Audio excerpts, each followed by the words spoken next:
మీ ఓంకారం, మీరు జాతికి ఇచ్చిన సందేశం, మీరు క్రమశిక్షణ నేర్పిన విధానం, ఒక మనిషి ఎలా బతకాలి అని నేర్పిన స్ఫూర్తి మేము బతికినంతకాలం మాకే కాదు భావితరాలకు కూడా మీ పేరు, మీ అభివృద్ధి, మీ ముందు చూపు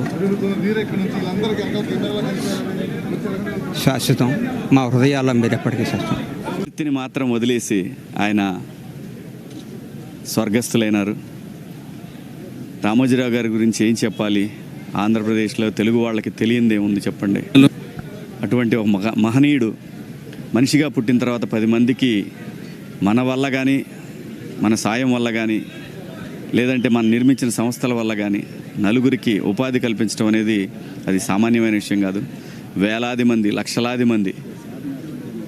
లక్షలాది కుటుంబాలకి ఆయన అన్నం పెట్టారు. సో ఆ కీర్తిని మించింది ఈ భూమి మీద ఇంకేమీ లేదు. రామోజీరావు గారు ఒక మేరు పర్వతం. ఏం చెప్పాలి, ఎన్నని చెప్పాలి, ఎంతమంది ఏం చెప్పినా కానీ ఆయన గురించి గొప్పగా చెప్పి ఆయన్ని తగ్గించడం అనేది నాకు కరెక్ట్ అనిపించట్లా. ఆయన గొప్పవాడు కాదు, ఆయన కారణ జన్ముడు. వ్యక్తులు గొప్పవాళ్ళు, మంచివాళ్ళు, చెడ్డవాళ్ళు ఉంటారు. ఆయన కారణ జన్ముడు. సో అటువంటి కారణ జన్ముడు ఉన్న సమయంలో పుట్టడం, మనిషిగా పుట్టడం నా అదృష్టం. ఈ సంస్థలో 5 సినిమాలు చేశాను, ఒక వెబ్ సిరీస్ చేశాను, మళ్ళీ ఇంకో సినిమా హీరోగా చేస్తూ ఉన్నాను. సో ఇంతకంటే ఏం భాగ్యం కావాలి మనిషికి? ఆయన చూపించిన బాటలో 10 మందికి సాయపడాలనేటటువంటి, సమాజానికి ఉపయోగపడాలనేటటువంటి ఆయన వేసిన బాటలో మేమందరం కూడా పాఠాలు నేర్చుకుంటూ ముందుకు వెళ్తూ ఉన్నాం. వారి ఆత్మకి శాంతి కలగాలి. వారి కుటుంబ సభ్యులందరికీ కూడా ప్రగాఢ సానుభూతి తెలియజేస్తూ జోహార్ రామోజీరావు గారు, జోహార్ రామోజీరావు గారు, జోహార్ రామోజీరావు గారు. అసలు ఊహించలేదు. అంటే great visionary, great man, a true legend. నా అదృష్టం, blessed and grateful that child ఆర్టిస్ట్గా మనసు మమత, అలాగే హీరోగా నా డెబ్యూ ఫిలిం నువ్వే కావాలి, 2 ఉషా కిరణ్ మూవీస్ బ్యానర్ ఆయన గైడెన్స్ కిందే తెలుగు ఇండస్ట్రీకి ఇంట్రడ్యూస్ అవ్వడం నా అదృష్టంగా భావిస్తున్నాను. ఎప్పటికీ దానికి ఆయనకి నేను జీవితాంతం రుణపడి ఉంటాను. His no words to express the grief. ఆయన ఫ్యామిలీకి నా condolences and definitely a huge loss to not only film, television and journalism industries but to our entire country as well. So legend never dies. He's always in our hearts. May his soul rest in peace. Ramoji Rao గారిది ఇలా జరగటం తెలుగు జాతికే భయంకరమైన loss. అసలు తెలుగు జాతిలో పుట్టిన ఒక సూర్యుడు ఎవరంటే రామోజీరావు గారు. పత్రికల్లో కానీ, సినిమాల్లో కానీ, అసలు వ్యాపారంలో కానీ, హోటల్స్లో కానీ, దేంట్లో అయినా ఒక స్టాండర్డ్ మెయింటైన్ చేసేవాళ్ళు. నేను డైరెక్టర్ అవ్వడానికి కారణం రామోజీరావు గారు. ఆయన వల్లే నేను డైరెక్టర్ అయ్యాను. నా ఫస్ట్ సినిమా చిత్రం ఆయనే ప్రొడ్యూసరు. 20 నిమిషాల్లో ఓకే చేశారు ఆయన. మెయిన్ ఏంటంటే రామోజీరావు గారికి ఒక సిస్టమ్ ఉంది, పద్ధతి ఉంటుంది. ఏం చేసినా సరే పద్ధతి ప్రకారం జరుగుతూ ఉంటుంది. ఈనాడు అవనండి, రామోజీ ఫిల్మ్ సిటీ అవనండి, ఏదైనా సరే మనం వెళ్తే ఆ సిస్టమ్ ఫాలో అయితే అయిపోద్ది పని. అంత పద్ధతిగా ఉండేది.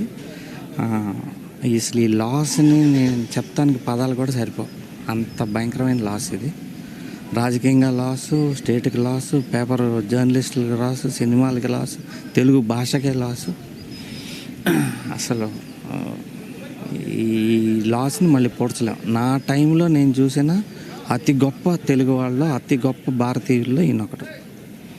ఇండియాకే పెద్ద లాస్ ఇది. కన్ను మూస్తే మరణం. ఈ రెప్పపాటు కాలమే మన జీవితం. క్షణికమైన ఈ జీవితంలో దేశం మనకేం చేసింది కన్నా దేశానికి మనమేం చేసామన్నది ముఖ్యం. అలా నిజంగా ఈరోజు ఈ మన దేశానికి నష్టం. రామోజీరావు గారు లేరు అన్న వార్త పొద్దుట వినగానే నిజమా? ఎందుకంటే లాస్ట్ వీకే నేను ఇక్కడ షూట్ చేస్తూ ఉన్నాను. సార్ ఇక్కడే ఉన్నారు అన్నారు, కలవాలనుకున్నాను, కలవలేకపోయాను. నాన్నగారితో మొదలైన మా అనుబంధం ఆయనతో, నాన్న, నేను, మా ఆది, అలా మా 3 తరాలు ఆయనతో ఉన్న అనుబంధం మేము చెప్పలేంది. ఎందుకంటే ఎన్నో విషయాల్లో మాకు మంచి అడ్వైస్లు ఇచ్చారు, సజెషన్స్ ఇచ్చారు. జీవితం అంటే ఏమిటో చాలా క్షుణ్ణంగా మాకు చెప్పేవారు మేము ఎప్పుడు కలిసినా. ఈ అమెరికా వెళ్ళినప్పుడు నేను ఫస్ట్ టైం 93లో వెళ్ళినప్పుడు డిస్నీ ల్యాండ్ ఇవన్నీ చూసినప్పుడు, యూనివర్సల్ స్టూడియో, డిస్నీ ల్యాండ్ ఇవన్నీ చూసినప్పుడు మన ఇండియాలో ఎప్పుడు చూస్తాం అనుకున్న మాలాంటి వాళ్ళు ఎందరో కలల్ని నిజం చేసిన ఒక గొప్ప వ్యక్తి, ఒక విషనరీ మ్యాన్ రామోజీరావు గారు. రామోజీ ఫిలిం సిటీకి వస్తే ఈ రోజుకి నాకు నెలకి ఒక్క ఫోన్ అయినా వస్తుంది, సార్ రామోజీ ఫిలిం సిటీకి వెళ్తున్నాం, అక్కడ మాకు మీరు ఏమన్నా టూర్ అరేంజ్ చేయగలరా అని. అలాంటి రామోజీరావు గారు, ఎందుకంటే ఒకప్పుడు కోట్ల మందిలో ఆయన సామాన్యుడు, అలాంటిది ఈరోజు కోట్ల మందికి, అదే కోట్ల మందికి మార్గదర్శకుడు.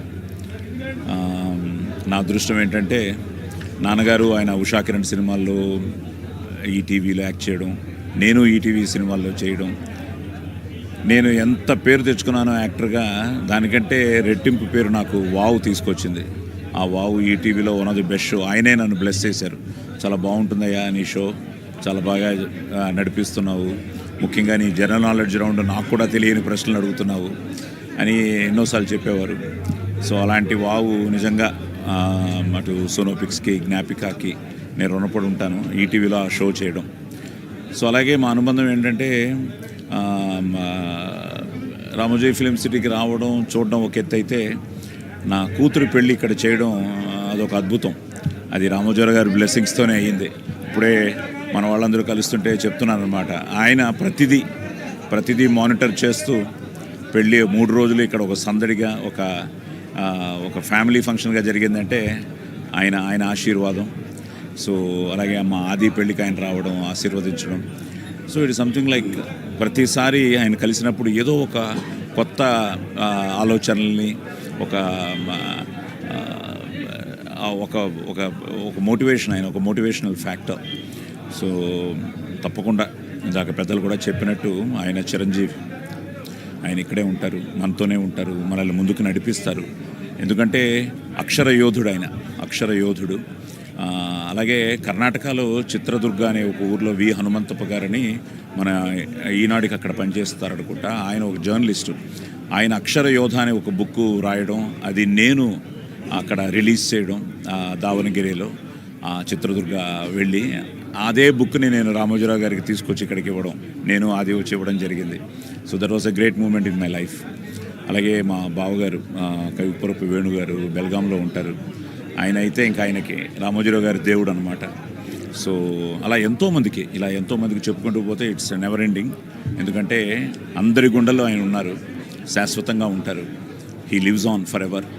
సో ఆయన ఆత్మకు ది గ్రేట్ సోల్ శాంతి కలగాలని, అలాగే మా రామోజీరావు గారి కుటుంబానికి ఆ దేవుడు ఆత్మస్థైర్యాన్ని, మనోబలాన్ని ఇవ్వాలని కోరుకుంటూ, లాంగ్ లివ్ రామోజీరావు గారు.